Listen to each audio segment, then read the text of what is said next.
جو پیشنٹس آ رہے تھے وہ اب گھٹ کے آدھی سے کم رہ گئی ہے، لیکن یہ دوبارہ تیزی سے بڑھ سکتی ہے، دوبارہ 6-7 ہزار میں پہنچ سکتے ہیں اگر ہم نے احتیاط نہیں کی عید پر اور ملتے جلتے رہے تو یہ ضروری نہیں ہے کہ یہ اب کمی ہوتی جائے، یہ واپس بڑھ بھی سکتی ہے، اپ اینڈ ڈاؤن ہوتی رہے گی جب تک کہ آپ پروٹوکولز کو فالو نہیں کریں گے۔ ڈاکٹر صاحب اس میں تو کوئی پولیٹیکل ڈیبیٹ بھی آ جاتی ہے، میں آپ کو اس میں انوالو نہیں کروں گا، سندھ گورنمنٹ زیادہ ٹیسٹ کر رہی ہے نہیں کر رہے، پھر رینڈم ٹیسٹنگ کی بھی بات تھی کہ رینڈم ٹیسٹ آپ کریں تاکہ صحیح فگرز آئیں، عید پہ جس طرح آپ نے کہا کہ خدشہ ہے، اور دیہی آبادی تک، کیونکہ کرونا ابھی زیادہ تر بڑے شہروں میں ہی آپ کے نمبرز آ رہے ہیں، جو بھی بڑے شہر پاکستان کے 5-6 ہیں وہاں پہ زیادہ نمبرز آ رہے ہیں، اب دیہی علاقوں میں جائے گا ڈائنامکس چینج ہو جائیں گے، وہاں پہ ہمارا رسپانس کیا ہوگا، اٹس اے ہول ڈیبیٹ۔ لیکن میں آپ سے کیونکہ آپ کی ایکسپرٹیز پہ بات کروں گا اور 2 سوالات ہوں گے سر، ایک تو یہ ہے کہ جو میں وائرس کے متعلق آپ سے سوال کروں گا کیونکہ آپ کا جمیل الرحمان سینٹر فار جینومکس ہے، اور دوسری ویکسین پہ 1 بائی 1 سر میں دونوں سوال کروں گا۔ پہلا سوال ویکسین کے حوالے سے، ایک بہت بڑا بریک تھرو کہ کراچی یونیورسٹی میں آپ ہی کا ادارہ ہے، اس کی چائنا کی بڑی کمپنی کے ساتھ ایک معاہدہ ہوا ہے ویکسین کے لیے، پاکستان کے لیے یہ کتنی بڑی خبر ہے؟ اور یہ کیا کہ جو اس کی ویکسین، ایک تو آپ نے کہا تھا ٹائم لیتے 8 سے 9 مہینے، آپ نے میرے پچھلے انٹرویو میں کہا تھا، تو پہلے ویکسین کے حوالے سے کہ پاکستان کا کتنا بڑا بریک تھرو اور کب تک یہ مارکیٹ میں آ سکتی ہے؟ یہ بہت بڑا بریک تھرو ہے ویکسین کا، کیونکہ پاکستان میں کوئی ایکسپیرینس نہیں ہے آج تک کہ ویکسینز کی کلینکل ٹرائلز اور ڈیولپمنٹ کس طرح ہوتی ہے ہیومن ویکسینز کی۔ اینیمل اور پولٹری ویکسینز تو ہم ڈیولپ کرتے رہے ہیں، تو یہ جو ہے ہیومن ویکسینز کے اوپر ایک بہت بڑے پیمانے کے اوپر اب چائنا سے تعاون ہوگا۔ یہ international centre for chemical and biological sciences جو یونیورسٹی آف کراچی میں واقع ہے، ان کا ایگریمنٹ ہوا ہے 2 ہفتے پہلے، اور اس کے بعد پھر یہ ڈریپ کو اپروول کے لیے اپلیکیشن جا چکی ہے، اور میں نے پرائم منسٹر کو بھی بریف کیا ہے، وہ بھی بہت انٹرسٹڈ ہیں کہ جلد از جلد یہ کام پاکستان میں شروع ہو۔ اس کے تحت کلینکل ٹرائلز چائنا میں تو اس کمپنی نے اپنے فیز 1 اور فیز 2 مکمل کر لیے ہیں اور فیز 3 شروع کرنے جا رہے ہیں۔ ہم جو ہے اس سے سیکھتے ہوئے پہلے فیز 1 پاکستان میں کریں گے اور پھر فیز 3 بھی، تیسرا فیز بھی یہاں ہوگا، اور اس کے بعد اگر تینوں فیزز کے ریزلٹس جو ہیں وہ مثبت آتے ہیں، پازیٹیو ریزلٹس آتے ہیں، تو اس کے بعد پھر اس کا لارج اسکیل مینوفیکچر شروع ہوگا، اور ان کے ساتھ معاہدہ یہ ہو گیا ہے کہ پاکستان کو، کیونکہ دنیا بھر میں ڈیمانڈ ہوگی اس کی ویکسین کی، تو پاکستان کو شروع سے ہی یہ ویکسین اویلیبل کی جائے گی تاکہ ہمیں پریفرینشیل طریقے سے اور مناسب ریٹس میں یہ ویکسین مل سکے۔ تو یہ بہت بڑا بریک تھرو ہے، اور اس میں خاص طور پہ یہ international centre for chemical and biological sciences میں ایک بڑا ہسپتال بھی ہے، ریسرچ ہاسپٹل بھی ہے 120 بیڈ کا، اور پہلے بھی ہم 1 سال کلینکل ٹرائلز کرتے رہے ہیں چائنا کی ادویات کے اوپر، تو آلریڈی ہمارا ایکسپیرینس ہے کلینکل ٹرائلز پہ، تو یہ بہت ڈاکٹر صاحب یہ چائنا نے ہم پہ مہربانی کی ہے یا اندر کیپیسٹی تھی کہ ہم نے خود اپروچ کیا کہ جی ہمیں بھی اس پہ شامل کریں؟ ہوا کیسے یہ؟ ہوا ایسے کہ مجھے ابھی حال میں اسی سال کے جنوری میں چائنا کا سب سے بڑا ایوارڈ ملا ہے، اور میرے نام سے بھی ایک چائنا میں ایک بڑا سینٹر منسوب کیا گیا ہے ہونان میں، تو میرے بہت اچھے تعلقات ہیں چائنا کے ساتھ، تو ہمیں انہوں نے اپروچ کیا تھا تقریباً 2 مہینے پہلے کہ وہ ہمارے ساتھ تعاون کر کے یہ ویکسین ڈیولپ کرنا چاہ رہے ہیں، کیونکہ چائنا میں تو آلریڈی وہ کر رہے ہیں، اب وہ چاہتے ہیں دوسرے ممالک میں بھی وہ جائیں، تو یونائیٹڈ عرب ایمریٹس سے بھی بات چیت ہو رہی ہے، دوسرے ممالک سے، تو پاکستان میں انہوں نے مجھے اپروچ کیا، اور پھر اس کے بعد نیگوشیشن کے بعد یہ طے ہو گیا کہ یہ کراچی یونیورسٹی کا جو ادارہ ہے وہ لیڈ رول لے گا، اور پھر ہم تعاون کریں گے دوسرے ہاسپٹلز اور ریسرچ انسٹیٹیوشنز کے ساتھ ملک کے اندر، کیونکہ یہ ملک بھر میں ہوگی، صرف کراچی میں تو نہیں ہوگی کلینکل ٹرائلز، تو اس میں دوسرے ہاسپٹلز کے ساتھ بھی تعاون کے ساتھ یہ کلینکل ٹرائلز کیے ڈاکٹر صاحب جائیں گے۔ ایک ورلڈ ہیلتھ آرگنائزیشن نے بھی سولیڈیریٹی ٹرائل کے حساب سے پوری دنیا میں جو کہ کلینکل جو ٹرائل بیسس پہ جو انویسٹیگیٹو جو انہوں نے کہا تھا کہ ہم علاج کریں گے، پاکستان اس کا بھی حصہ بنا ہوا ہے، تو یہ پاکستان کے لیے تو بڑی پازیٹیو چیزیں ہو رہی ہیں۔ ریمڈیسیویر کے جو دوائیں ہیں ایک کمپنی سے ان کا بھی معاہدہ ہو گیا، تو یہ ہماری فارماسیوٹیکل انڈسٹری کیا وہ لیپ فراگ کر لے گی؟ یعنی جو پہلے ڈیولپمنٹ کم تھی اب بہت تیزی سے ہونا شروع ہو جائے گی، ڈائنامکس کتنے چینج ہو جائیں گے پاکستان کے لیے؟ جی امید یہی ہے کہ ہم جو ہے اس سب ڈیولپمنٹس کی وجہ سے مستفید ہوں، اور یہ جب اس کے کلینکل ٹرائلز کمپلیٹ ہو جاتے ہیں تو ہماری کوئی فارماسیوٹیکل کمپنی کو ہی بیچ میں آنا ہوگا تاکہ وہ اس کو مارکیٹنگ کرے، اور میں چاہوں گا کہ اس کی مینوفیکچرنگ ٹیکنالوجی پاکستان میں ٹرانسفر ہو تاکہ ہم یہاں سیکھے بھی کہ لارج اسکیل ویکسین ڈیولپمنٹ اس کے لیے کس طرح کی جاتی ہے، اس کے لیے خاص GMP فیسلٹیز چاہیے ہوتی ہیں، وہ ہمیں اویلیبل کرنی ہوں گی. لیکن اس بہت اہم ایریا ہے کیونکہ ابھی تک جتنی ویکسینز بنتی ہیں وہ ہم باہر سے امپورٹ کر رہے ہیں. بچوں کی ویکسینز وغیرہ ہمارے پاس جو ہے وہ قابلیت وہ کیپیبلٹی نہیں ہے کہ یہاں پہ ہم ویکسینز ڈیولپ کریں. تو اس سے بہت فائدہ ہوگا پاکستان کو کہ ٹیکنالوجی ٹرانسفر ہو کے انشاءاللہ ہم ان سے ویکسین ڈیولپمنٹ کی فیلڈ میں تیزی سے آگے بڑھیں گے. اچھا ڈاکٹر عطا، سب سے پہلے آپ نے بات کی جو وائرس ہے اس کے اسٹرین کی، جینومکس جو سینٹر ہے جمیل الرحمان سینٹر کراچی یونیورسٹی میں ہی ہے، وہاں پہ آپ نے کہا تھا کہ جو پاکستان میں وائرس ہے اس کا جو اسٹرین ہے اس کے کچھ جو آپ کے سیگمنٹس ہیں وہ ڈفرینٹ ہیں انٹرنیشنل جو وائرس ہے وہ شروع میں ہم نے کیا ہوا تھا، اس کے بعد کوئی اس پہ پیش رفت کوئی ڈیولپمنٹ کوئی خبر نہیں آئی. تو وہاں پہ کیا ہے اس وائرس کی جو ریسرچ ہو رہی ہے کہ یہ کس طرح ہے؟ کہا جا رہا ہے کہ پاکستان کا جو وائرس ہے اتنا شدید نہیں ہے، جو امریکہ اور باقی دنیا میں جو اموات ہوئی ہیں پاکستان میں نہ ہونے کی یہ وجہ ہے. کیا یہ صحیح ہے؟ نہیں، یہ صحیح نہیں ہے. یہ قبل از وقت ہوگا کہ یہ ہم اندازہ لگا سکیں کہ اس کی شدت اس وجہ سے کم ہے. یہ جو وائرس ہے یہ اس میں تقریباً 30,000 مالیکیولز جڑے ہوئے ہیں. ایک سمجھیں ایک ہار ہے نیوکلیوٹائڈز کا، RNA وائرس ہے، سنگل سٹرینڈڈ RNA وائرس ہے، ایک ہار کی طرح ہے. تو 30,000 میں سے 8 جگہ اس پر تبدیلی آئی ہے، اس میں میوٹیشنز ہوئی ہیں، ہو چکی ہیں اس وائرس کے مقابلے میں جو چائنا میں ووہان میں پایا گیا تھا. یہ جمیل الرحمان سینٹر فار جینومکس ریسرچ جو میرے والد کے نام سے ہی منسوب ہے اور میری اپنی پرسنل سیونگز میں نے اس میں لگا دی تھی، اس سے یہ بنا ہے. تو یہ واحد فیسلٹی ہے پاکستان کی جہاں پہ کمپلیٹ سیکوینس ہو سکتا ہے ہیومن جینوم کا یا کسی پلانٹ کے جینوم کا یا بیکٹیریل یا وائرل جینوم کا. اب ہم نے 100 جینوم پروجیکٹ شروع کیا ہے کہ 100 الگ الگ سیمپلز ہم ملک کے مختلف کونوں سے لیں اور پھر دیکھیں کہ وہاں سے جو وائرسز موجود آ رہے ہیں ان میں بھی اسٹرکچر میں کہاں کہاں تبدیلیاں ہوئی ہیں اور ان تبدیلیوں کے اثرات جو ہیں اس کے بیہیویئر پہ کیا ہو سکتے ہیں. ڈاکٹر صاحب جو آپ بات کر رہے ہیں کہ یہ بڑا ایک یعنی ریسرچ کا دائرہ کار بڑھا رہے ہیں کہ یعنی پورے ملک سے سیمپل آئیں گے، پہلے کراچی اس میں پھر اس کی اسٹڈی ابھی ہونا ہے. اٹس ٹو ارلی ٹو سے کہ جی اسٹرین ڈفرینٹ ہے. یہ تو ایک وائرس کا بھی ہمیں پتہ چل جائے گا، ویکسین پہ بھی ہو گیا، لیکن اس کا کووڈ کی وجہ سے پاکستان کو ایک ویک اپ کال بڑی اچھی ملی ہے. آپ 2-3 امپورٹنٹ ٹاسک فورس بھی ہیڈ کر رہے ہیں، ٹیکنالوجی ڈریون جو آپ کا ہے نالج اکانومی کا انیشیٹو، اس کے لیے بھی اس میں بڑی ہیلپ ہوگی کووڈ کے لیے کہ ہم جس طرح ہم نے وینٹیلیٹرز بنانے شروع کر دیے، ڈیزائنز ہیں، پروٹوٹائپس آنا شروع ہو گئی ہیں، ڈفرینٹ سولوشنز ہیں وہ ہیں. اس کے علاوہ اور کیا کووڈ کی وجہ سے پاکستان میں پازیٹیو ہم کر سکتے ہیں؟ اس وقت جو ہے صورتحال یہ ہے کہ جو ٹیکنالوجی ڈریون نالج اکانومی کا ٹاسک فورس جو کہ پرائم منسٹر خود چیئر کرتے ہیں، میں وائس چیئرمین ہوں اور اس میں 5-6 فیڈرل منسٹرز بھی ممبرز ہیں جس میں minister of finance, planning, education, science and technology, IT، telecom etcetera. تو اس کے ٹاسک فورس کے تحت کوئی 120 ارب روپے کی پروجیکٹس اس وقت مختلف مراحل میں ہیں. کچھ اپروو ہو گئی ہیں جس میں PM یونیورسٹی جو PM ہاؤس میں اسلام آباد میں بننی ہے وہ شامل ہے، بہت بڑے آرٹیفیشل انٹیلیجنس سینٹرز شامل ہیں. لیکن کووڈ کی کیونکہ بات کر رہے ہیں تو ایک جو ونڈو کھلی ہے آج، جو کھڑکی کھلی ہے وہ یہ کہ ایک بہت بڑا خزانہ موجود ہے بہت سارے ایسے کورسز کا جو MIT، Stanford, Harvard, ییل، university of California, school level پہ خان اکیڈمی کے کورسز. تو میں نے ان سے پرمیشن لے کے سب کو ایک جگہ جمع کر لیا ہے. ایک نئی ویب سائٹ لانچ ہوئی ہے، اس کا ایڈریس ہے www.lej اور پھر نمبر 4 learning learning.com.pk. میں ریپیٹ کرتا ہوں www.learning.com.pk. اس میں آپ کو 50-60 ہزار کورسز ملیں گے. کوئی رجسٹریشن نہیں ہے، کوئی پیمنٹ نہیں ہے اور ہمیں بلینڈڈ لرننگ کی طرف جانا چاہیے. تو ایک بہت بڑی پروجیکٹ اسی ہماری ٹاسک فورس نے 6 ارب روپے کی پروجیکٹ ورچوئل یونیورسٹی کے لیے منظور کی ہے تاکہ ہم بلینڈڈ ایجوکیشن کی طرف جا سکیں، نہ صرف اپنے اساتذہ سے سیکھیں اسکول، کالج اور یونیورسٹیز میں، بلکہ ہم دنیا کے بہترین دماغوں سے مستفید ہوں اور ان کے لیکچر سنیں اور وہ پھر ہمارے اس کے اندر سموئے جائیں اور امتحان بھی ان کی بنیاد پہ دیے جائیں. تو we can leapfrog into the future. اچھا ڈاکٹر صاحب، اس پہ پھر آپ سے اپیل یہ ہے کہ چند لاکھ کر کے اس کی تشہیر کر دیں، کیونکہ اس ویب سائٹ کے بارے میں اتنا لوگوں کو بھی نہیں معلوم.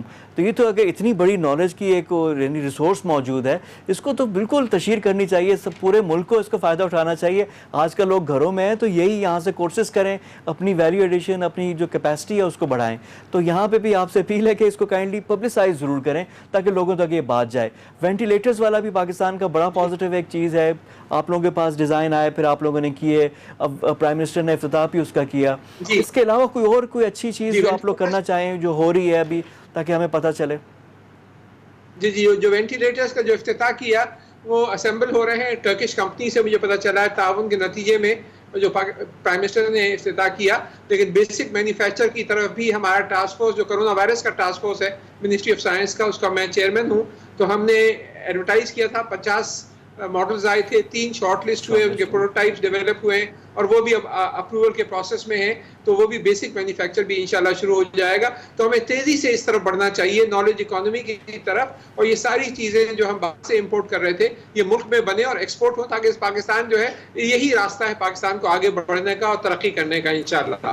اچھا ڈاکٹر صاحب، یہاں پہ جس سے آپ نے بات کی، ہمارے پاس یوتھ کی ایک یعنی اتنا بڑا بلج آیا ہوا ہے اور وہ ڈگریاں وہی روایتی کر رہے ہیں. تو ان کو کس طرح مجبور کریں کہ وہ اس ٹیک کی سائڈ پہ آئیں، انفارمیشن ٹیکنالوجی کی طرف آئیں، اس طرح کے چھوٹے چھوٹے جو کورسز ہیں کر کے اپنی انہانسمنٹ کریں، ای کامرس کی طرف آئیں، پوری ریسورسز ہیں اس کا فائدہ اٹھائیں. اور پھر اس کے ساتھ میں 2 ڈیولپمنٹس کی طرف آپ کی توجہ اور آپ سے اس پہ ایک کامنٹ بھی چاہوں گا. ایک تو پاکستان جو جی پی ایس سسٹم ہے، ہم امریکہ پہ ڈیپینڈ کرتے تھے. اس میں یہ تھا کہ خاص کر دفاعی لحاظ سے کہ اگر ہم کچھ بھی کریں تو جی پی ایس جو آج کل پورا بیس ہی اس پہ کرتا ہے وہ امریکہ کے ہاتھ میں تھا. وہاں سے اب ہم چائنا کی طرف شفٹ ہو رہے ہیں. بیدو جو ان کی سیٹلائٹ ہے سسٹم ہے جی پی ایس کا، اس پہ ہم جا رہے ہیں. اور دوسرا جو آپٹک فائبر کا لنک آ گیا ہے سی پیک کے تحت، اب خنجراب سے پنڈی تک پہنچ گیا، پورے ملک میں پھیل رہا ہے.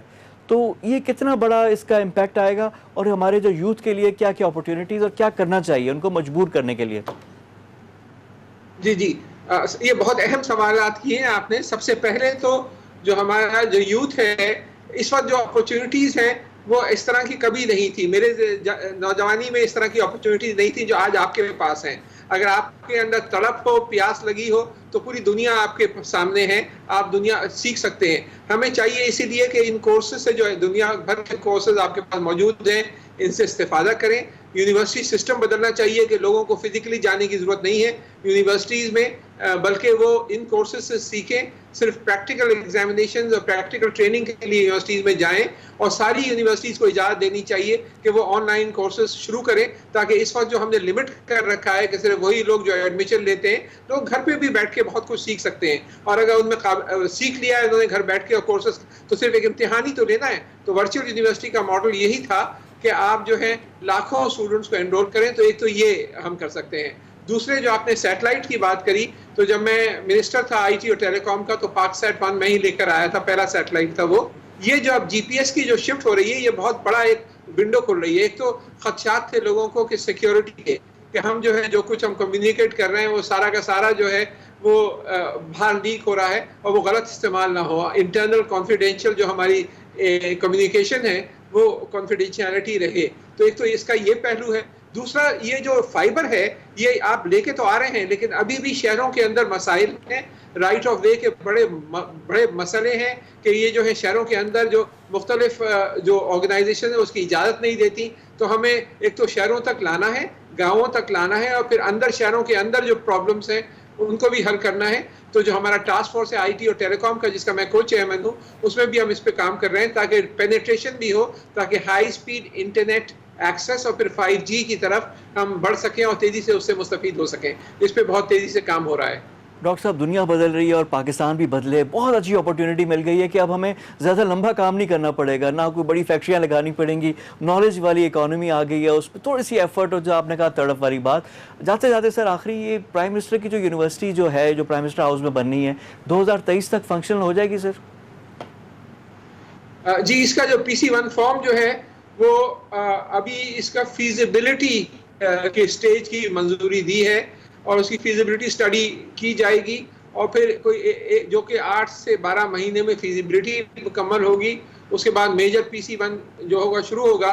تو جو پاکستان آسٹرین یونیورسٹی جو میں نے اسٹیبلش کرنے کا انیشیٹو لیا تھا جو کہ ہری پور ہزارہ میں ہے، جو آسٹریا کے ساتھ مل کر کام ہو رہا ہے، وہ انشاءاللہ 6 مہینے میں شروع ہو جائے گا. اس میں کلاسز یہ تیار ہو گیا ہے. یہ بہت بڑا وینچر ہے اور اس کے اندر اسلام آباد سے، یہ ہری پور میں ہے، تقریباً اسلام آباد سے 40-50 منٹ کے فاصلے پر ہے، لیکن جو پی ایم یونیورسٹی ہے اس میں 3 سے 4 سال ابھی لگیں گے کمپلیٹ ہو کے سٹارٹ ہونے میں، کیونکہ ابھی PC1 منظوری کے مراحل سے گزر رہا ہے.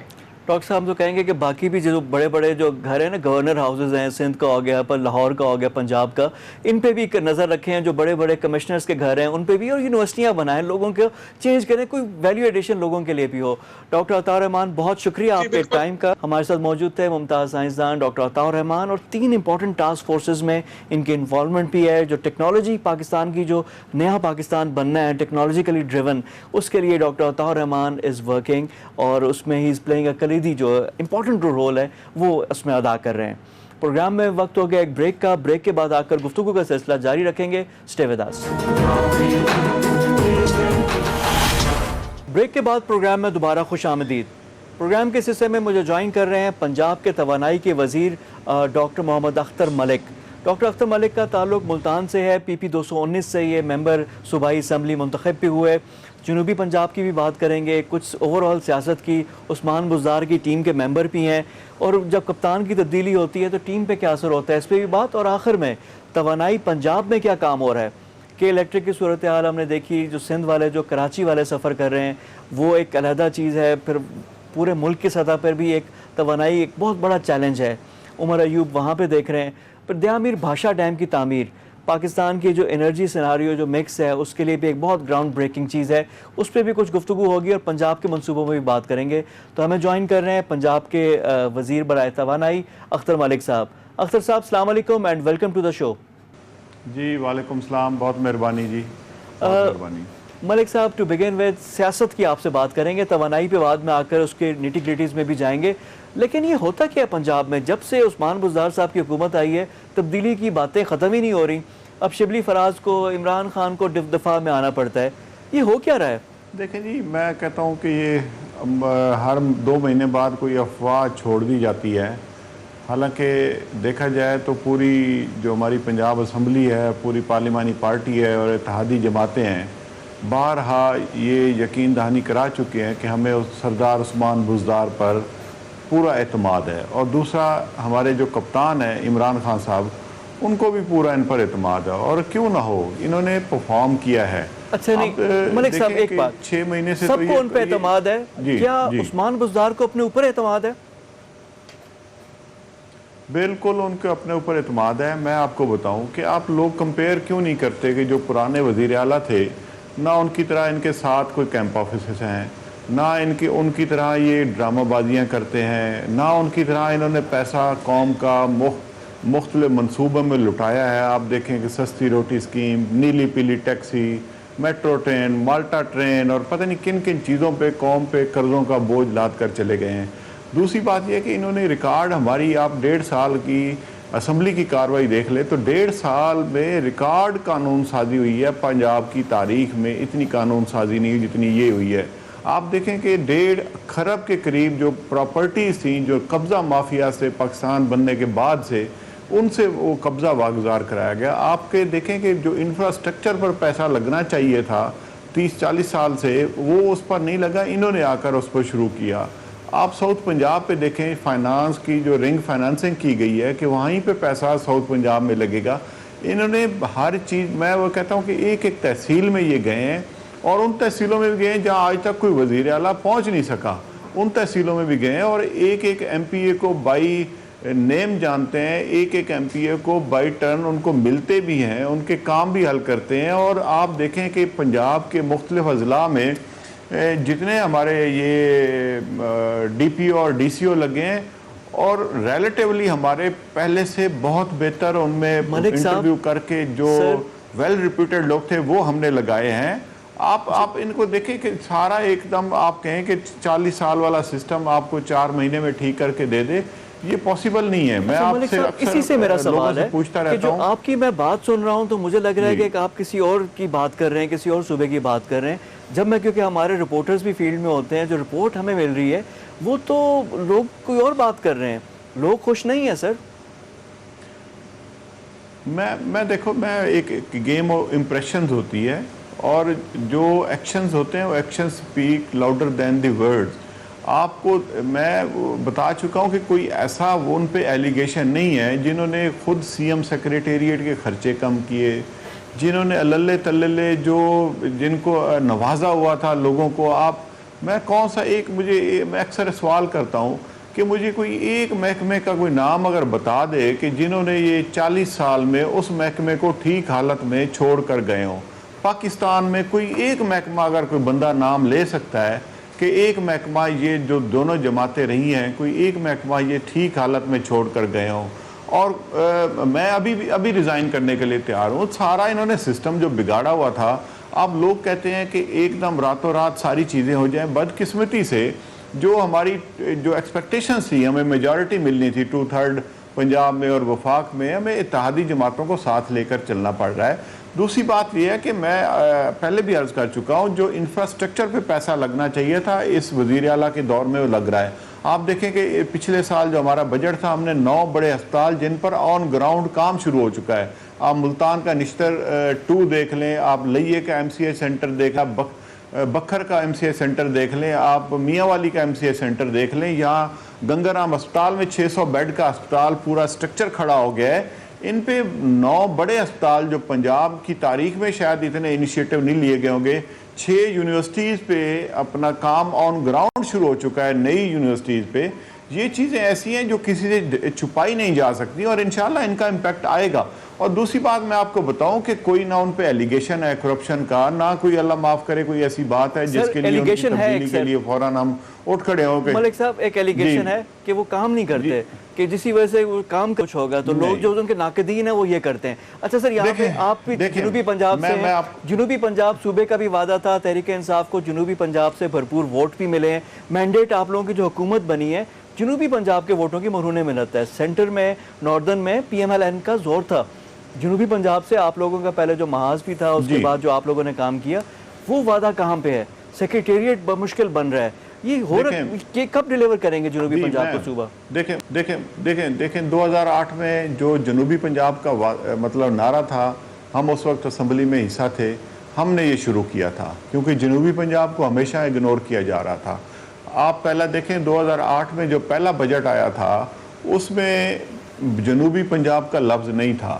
جب اس بجٹ میں اس خطے کو اگنور کیا گیا تو ہم جتنے MPs تھے ہم نے اکٹھے ہو کر اس کو ہائی لائٹ کیا, اور اگلا جو بجٹ آیا تھا, آپ کی بجٹ سپیچ اٹھا کے دیکھ لیں, اس میں جنوبی پنجاب کا انہوں نے لفظ ڈالا تھا کہ جنوبی پنجاب کو ہم یہ دے رہے ہیں, ہم وہ دے رہے ہیں, یہ چیزیں دے رہے ہیں.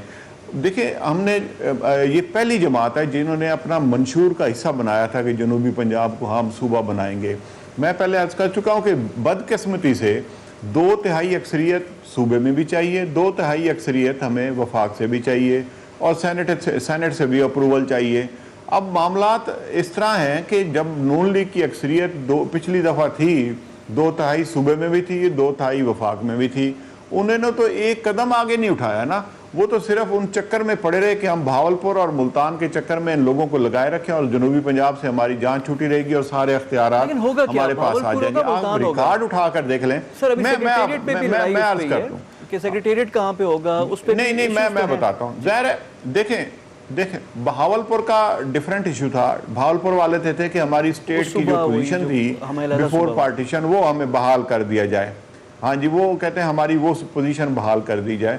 اس میں پولیٹیکل چیزیں ہیں کہ اگر ایک سٹیٹ کو ہم اس کا پرانا سٹیٹس بحال کرتے ہیں تو پاکستان میں باقی سٹیٹس بھی جنہوں نے یہاں الحاق کا اعلان کیا تھا پھر ان کے بھی اپنے مطالبات ہوں گے. جنوبی پنجاب ایک بیسیکلی خطہ تھا جو اگنور ہو رہا تھا ان 70 سالوں سے.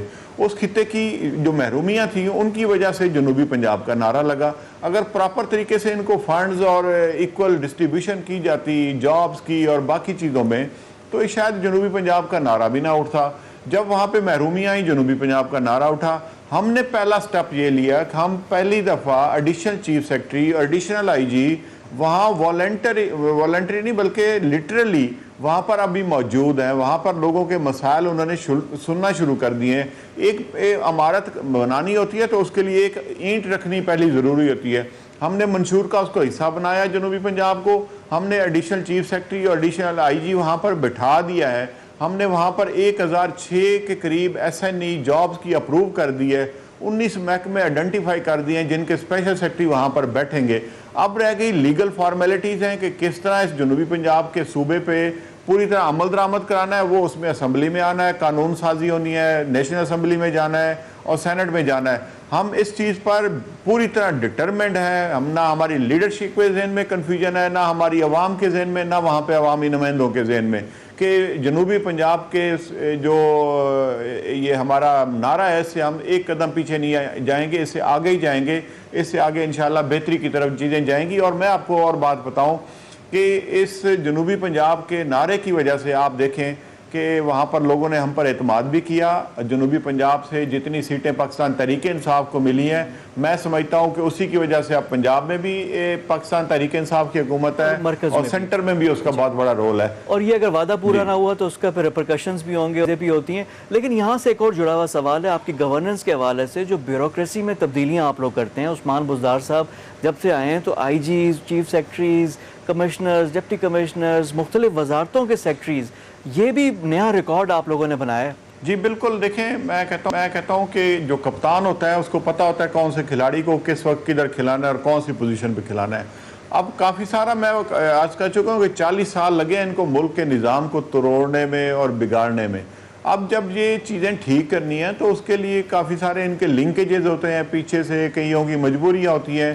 جیسے جیسے وقت گزرتا ہے, جیسے گاڑی چلتی ہے اس کے اندر سے مختلف اگر آوازیں آتی ہیں تو ان کا بندہ توڑ بھی کرتا ہے اور ان کا حل بھی نکالتا ہے. آپ دیکھیں ابھی مطلب ہے کوئی ایسی کوئی سر لوگ کہتے ہیں کہ سب کو تبدیل کر دیا, صرف ایک تبدیلی نہیں کی آپ نے, باقی سب تبدیل کر دیا. تو وہ تبدیلی بھی ہمت کر کے کر لیں تو فائدہ ہو جائے گا اوپر والی. وہ نہیں, میں آپ کو پہلے عرض کر چکا ہوں کہ یا تو اسمبلی بد اعتمادی کرے یا ہماری لیڈرشپ پر اس پر بد اعتمادی کرے. جب لیڈرشپ اور ہمارے سر وہ کبھی نہیں ہوگا. سر مجھے کرکٹ والا منصور اختر یاد آ رہا ہے, سلیکٹر نے سلیکٹ کیا, عمران خان نے کہا منصور اختر ہوگا.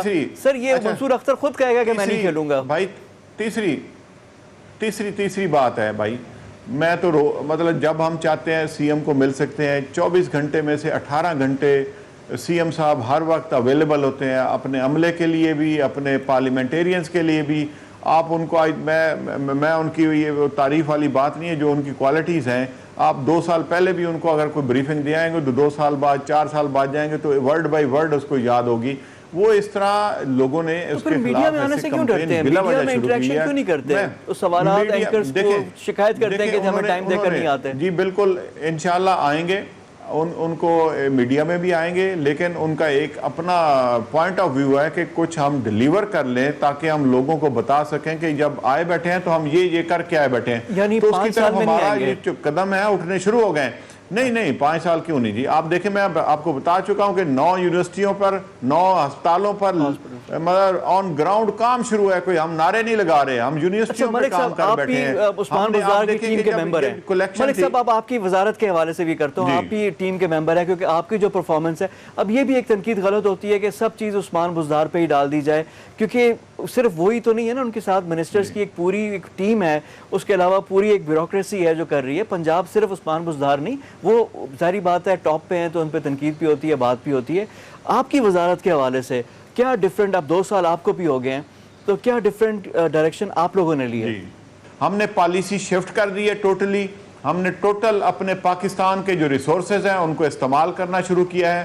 ہم سولر پہ کام کر رہے ہیں, ہم ونڈ پہ کام کر رہے ہیں, ہم اس پہ بایو گیس اور ہائیبریڈ جو سسٹم ہے منی ہائیڈلز پہ کام کر رہے ہیں. ہم نے ان کی طرح نہیں کیا کہ جو RLNG پہ نیا کھڑا کر دیں پلانٹ, کیونکہ اس وقت جو انرجی ہے وہ جتنی ریکوائرمنٹ ہے اس کے مطابق پروڈیوس ہو رہی ہے لیکن مہنگی ہو رہی ہے. ہم اس کو سستا کرنے کے لیے تاکہ ہم اس کو انڈسٹری کو چلا سکیں, ہم جو ہمارے تعلیمی ادارے ہیں, ہماری جو باقی گورنمنٹ بلڈنگز ہیں جن کو 28-30 روپے یونٹ پڑ رہا ہے, ہم اس کو سستا کر کے ایسکو ماڈل پر ان کو پورا شفٹ کرنے جا رہے ہیں. ہم نے 15,000 سکولوں کا پروجیکٹ شروع کیا ہوا ہے, پرائمری سکولوں کا, جہاں پہ پاکستان بننے سے پہلے سے بجلی نہیں تھی, آج تک نہیں تھی. ہم نے 7,000 سکول وہ بھی کر دیے ہیں, 15,000 انشاءاللہ نیکسٹ ایئر تک مکمل ہو جائیں گے. 2400 BHUs پہ سولر پہ کر رہے ہیں. ہماری تمام پبلک بلڈنگ جن پنجاب کی ہیں ہم ان کو سولر پہ کر رہے ہیں. میں نے ابھی پچھلے ہفتے UET میں 1 میگا واٹ کا یونٹ لگوانے کے لیے ابھی گراؤنڈ بریکنگ کی ہے. اس کا 1 روپیہ گورنمنٹ کا نہیں لگا, 1 روپیہ یونیورسٹی کا نہیں لگا. لوگ آ رہے ہیں پبلک پرائیویٹ پارٹنرشپ پہ پلانٹ لگا رہے ہیں, اور ان سے ہم جو بجلی 28 روپے میں پڑ رہی تھی ان کی نااہلیوں کی وجہ سے اب 10 سے 11 روپے میں لیولائزڈ ریٹ پڑے گا, اور نہ ان پہ فیول کا امپیکٹ آنا ہے, نہ ان پہ کوئی چیزیں, اور کروڑوں اربوں روپے کی بچت ہوگی. 16 ہماری یونیورسٹی کے ساتھ MOU سائن ہو گئے ہیں. ہمارے ہائیبرڈ کے میں نے 2 پائلٹ پروجیکٹ لگائے تھے بایو گیس اور سولر کے, وہ اب کمپلیشن کے مراحل میں ہیں. ہمارے منی ہائیڈل کے جو پروجیکٹ پھنسے ہوئے تھے میں آپ کو بتاتا ہوں, میں آپ کو بتاتا ہوں. جو منی ہائیڈل کے ہمارے ان کی میں ایک چھوٹی سی نااہلی کی مثال اور دے کے آپ کو ڈیپس میں بتاتا ہوں کہ 2007 میں ہمارے منی ہائیڈل کے پروجیکٹ تھے, جس میں ایک مرالا کا تھا, پاک پتن کا تھا, چیاں والی, اور ڈیگ آؤٹ فال والا جو اب بڑا مشہور و معروف تھا کہ اس میں ان کے دور میں بنایا اور سپل وے بھی بہہ گیا نہر میں. ہم نے ان کو دوبارہ جو پاکستان پہ قرضوں, آ رہی ہے آواز جی آپ کو؟ جی آ رہی ہے, جی آئی ایم لسننگ. جو قرضوں کے جو قرضوں پہ قرضے کے پیسے سے بننے تھے اور 2011 میں مکمل ہونے تھے, 2012 سے ہم ان کی قسطیں دے رہے ہیں, لیکن ان کو آ کر میں نے سٹارٹ اب کروایا اور 2 انشاءاللہ اس دفعہ سٹارٹ ہو جائیں گے. 39 منی ہائیڈل ہیں جو ہماری کیپٹو موڈ میں ہم لے کے جانا چاہ رہے ہیں, اور انشاءاللہ اس پہ کام ہم نے آن گراؤنڈ شروع کیا ہوا ہے. بس یہ کرونا کی وجہ سے 2-4 مہینے شاید ڈیلے ہوگا, لیکن انشاءاللہ ہم سٹریم لائن ہے. ہم نے جو پیسہ یہ پھنسا کر چلے گئے تھے, ایسے پروجیکٹ, میں آپ کو ایک جھنگ کی مثال دوں کہ یہ پروجیکٹ انہوں نے کھڑا کر دیا اور جس چیز پہ چلنا تھا اس کا بندوبست نہیں کیا. جب ہم گئے کہ جی ہمیں گیس, انہوں نے کہا جی ہمارے پاس تو نہ کیپیسٹی ہے نہ ہم منگوا سکتے ہیں, اور چائنیز گورنمنٹ کے ایمبیسڈر میرے دفتر آ کے بیٹھ گیا کہ جی اس سے تو ہمارے گورنمنٹ ٹو گورنمنٹ جو ریلیشن ہے وہ افیکٹ ہوں گے, آپ کیا کر رہے ہیں. میں نے کہا جو ہم یہ پچھلے کیے ہوئے لوگوں کا بھگت رہے ہیں, تو اس کو ہم نے وہ سارا پبلک منی پہلے نمبر پر سیو کی, اور نئے پروجیکٹ جو رینیویبل پہ ہیں, جو پاکستان سے ہی بننی ہیں چیزیں, انہی پر ہم نے شروع کیا. ابھی ہم سولر کا انڈسٹری مینوفیکچرنگ پلانٹ بھی لگا رہے ہیں. یہ آپ دیکھیں گے ہم جیلوں کو پہ لگا رہے ہیں, ان پہ جیلوں پہ سولر لگا رہے ہیں. 30 ارب کے قریب پنجاب حکومت کے بجلی کے بل ہوتے ہیں, ہم ان کو سولر پہ شفٹ کر رہے ہیں. ہم ان کے جو ہمارے AC/DC آفس, پبلک آفس ہیں, ہم یہ سیکریٹریٹ ہے, اس کو ہمارا GOR ہے, اس کو ہم یہ سارا اس پہ کر رہے ہیں. اب رہ گئی ڈیمز کی بات. یہ سارے نعرے تو لگاتے رہے کہ جی ڈیم بننے چاہیے. پریکٹیکلی جس کے سر سیرا بندنا ہوتا ہے وہ عمران خان ہے, کہ جنہوں نے بھاشا ڈیم کے لیے پیسہ بھی وہاں پر ان کو ایلوکیٹ کیا, اور وہاں پر جا کر فزیکلی کام بھی شروع کروا کر آئے ہیں. ہمارے 2 پنجاب میں یہ CPEC کے 2 پروجیکٹ ہیں, آزاد پتن اور کروٹ والے, ان پر بھی آن گراؤنڈ ہمارا کام شروع ہو گیا ہے. یہ وہ چیزیں ہیں جن کا لانگ لائف میں, لانگ ٹرم میں پاکستان کی قوم کو اور پاکستان کو فائدہ ہونا ہے. ہم نے وہ نیلی پیلی ٹیکسی, سستی روٹی جو میں پہلے بتا چکا ہوں, اس پہ ہم پیسہ نہیں لگا رہے. کوئی پیسہ قوم کا 1-1 روپیہ امانت ہے, سوچ سمجھ کر, پھونک کر. ہم نے تو ان کے قرضے لیے ہوئے, جو انہوں نے لیے ہوئے تھے سارے $100 ارب کے قریب, ان کی قسطیں ہم 2 دے چکے ہیں. یعنی ملک صاحب توانائی پہ تھوڑا سا پنجاب میں یعنی کام ہو رہا ہے, اور جو آپ نے کہا کہ ایک اچھی ڈائریکشن, آپ جو اسٹریٹجی شفٹ ہے وہ آپ کا رینیوبل سولر کا, آپ نے کہا کہ جو اسکول بلڈنگز ہیں, جو ہاسپٹلز ہیں, جو گورنمنٹ کی بلڈنگز ہیں, ان کو آپ سولر کی طرف لے کر جا رہے ہیں, اور منی ہائیڈرو کے پروجیکٹس جو ڈیمز ہیں وہ بھی ہو رہے ہیں. تو یعنی کہ مثبت پیش رفت ہے, کیونکہ انرجی آگے اکانومی کو ڈرائیو کرتی ہے. بہت شکریہ آپ کے ٹائم کا. میرے ساتھ موجود تھے وزیر توانائی ڈاکٹر محمد اختر ملک. ان سے گفتگو ہو رہی تھی کچھ سیاست کی بات اور کچھ انرجی کی, جو پاکستان کی معیشت کے لیے بڑی امپورٹنٹ ہے. آج کے انسائٹ میں اتنا ہی. کل مزید موضوعات کے ساتھ آپ کی خدمت میں حاضر ہوں گے. تب تک کے لیے فواد خورشید کو اجازت دیجیے. خدا حافظ.